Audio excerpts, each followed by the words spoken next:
This is a training session regarding entering and processing trade invoices in the accounts payable system. In order to do so, we select the Invoices option from the Accounts Payable menu. The Accounts Payable Invoice Batch Entry System now comes into view.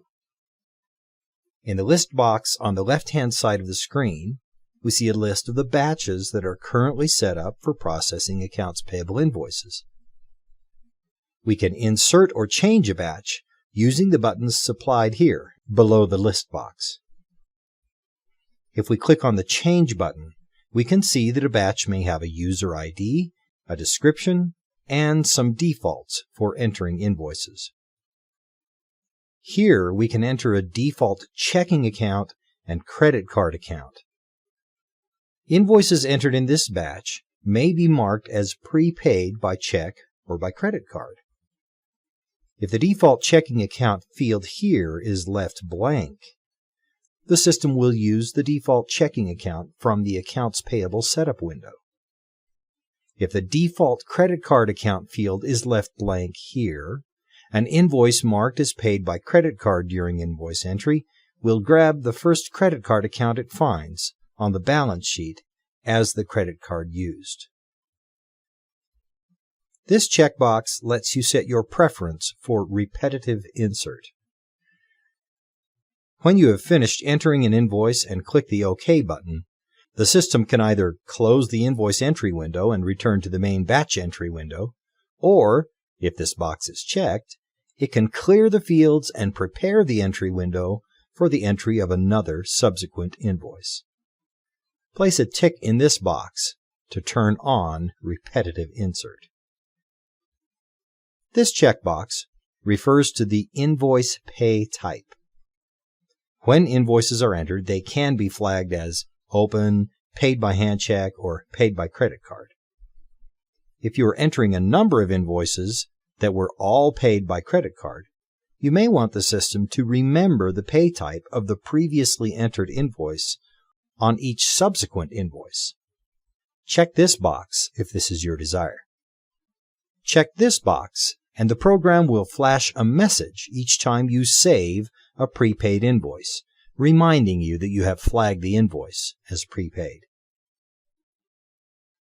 Check this box, and each time you charge a line item to a job cost code, the system will check to see if your line item amount pushes the cost code over budget, and flashes a warning message if this is the case.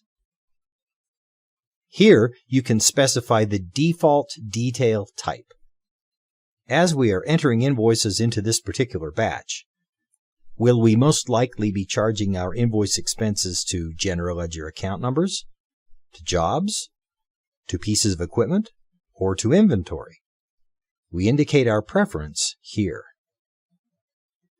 Next, we can instruct the system to remember the job ID we have entered in each invoice as a default for the entry of the next invoice.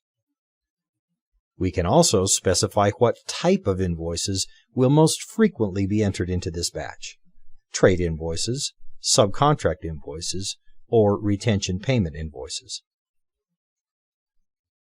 Next, we can specify whether this is a repeating batch. Repeating batches are good for things like entering in vehicle or loan payments, or any payment that happens each month.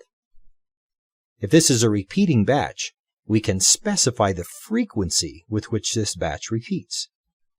In other words, when we post the invoices in this batch, how do we want the dates of the invoices to be modified for the next round of processing? We can indicate a number of days or a number of months. Once we have selected our batch, we can begin entering invoices into that batch. On the right-hand side of the screen, we have a list box that shows us all the invoices included in the highlighted batch. We can easily move an invoice from the current batch to another batch by clicking the invoice, dragging it to the list of batches, and dropping it into a different batch. We can enter a new trade invoice at this point by clicking the Insert button and selecting Trade Invoice. If the purchase order system has been installed, a question will be asked concerning purchase orders. This question refers to the reconciliation of previously entered purchase orders. This reconciliation is the subject of a separate training session in the purchase order module, so we won't say any more here. The system now brings the Accounts Payable Trade Invoice Entry screen into view. The first thing we must do is select a vendor.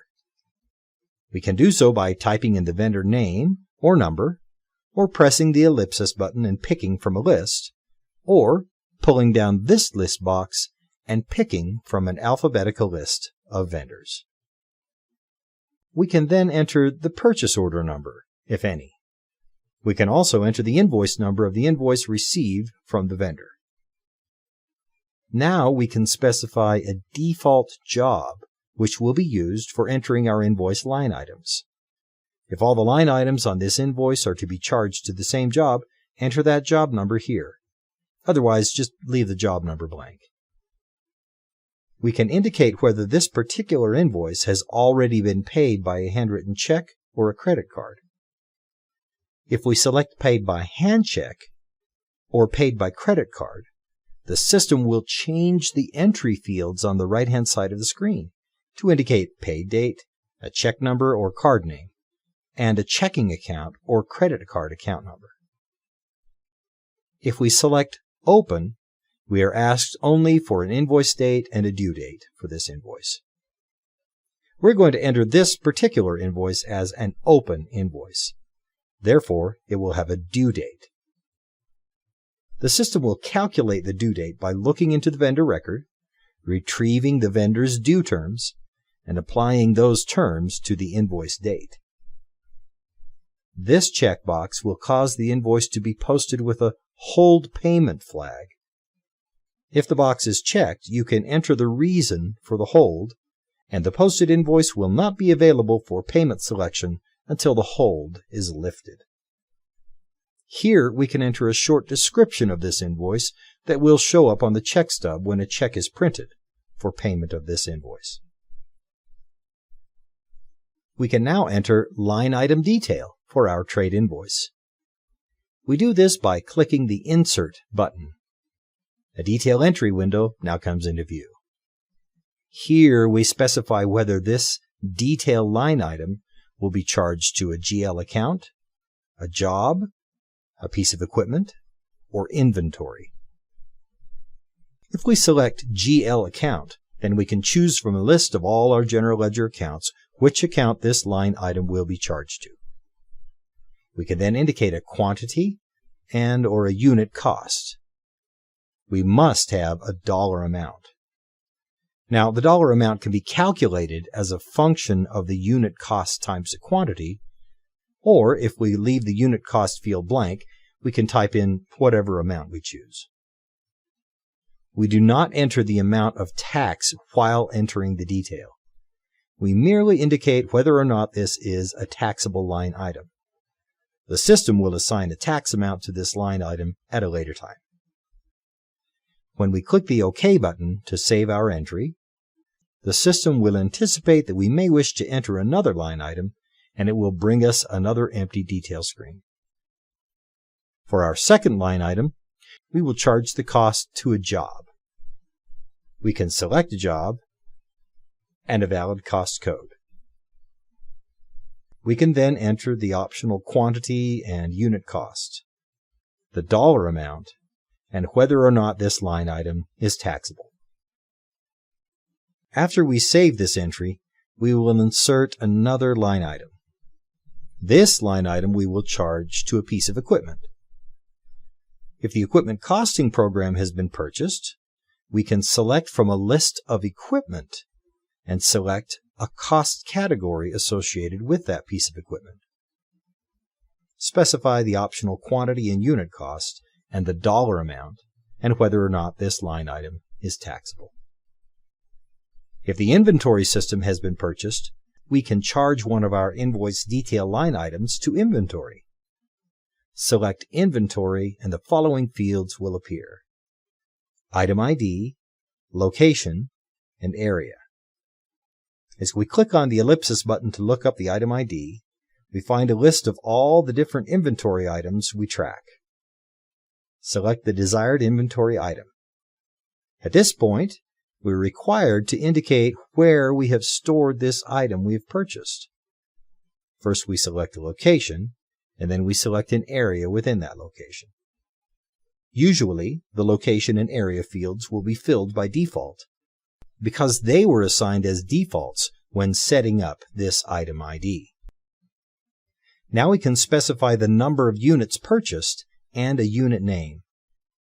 If this vendor's unit cost has been stored in the item master record, it will be displayed automatically in this field. The amount will be automatically calculated as a function of the quantity times the unit cost. Now we will click OK to save the detail line item. Once we've entered all the line items, we can enter the sales tax dollar amount found on the invoice received from the vendor.